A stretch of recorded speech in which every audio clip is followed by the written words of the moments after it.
kalutong bahay, sunod ako sa uso dahil Biyernes Santo nga bukas, kaya gagawa ako ng bilo-bilo or ginataang halo-halo or ano ba tawag ninyo sa ganito. Pagka sa Bisaya, tawag nila dito is binignit.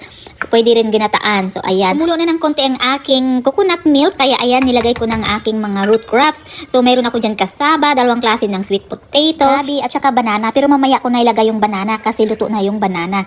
So, ito na yung nilagay ko ngayon, yung mga nabilog-bilog ko na, bilo-bilo ba yung tawag niyan. Yung isa, plain yung isa, nilagyan ko ng flavor which is obe. And of course, para mas lalong sumarap ang aking ginatang halo-halo, ay naglagay na ako ng asukal. Yung asukal ay adjustable, konti lang muna nilagay ko kasi nga alam mo na, tumatanda tayo, lalo na yung kasama ko dito, kumakain yun siya ng ginataang bilo-bilo. Kaya pagdating sa mga matatamis na pagluluto, ay nako, talagang stricto yun siya.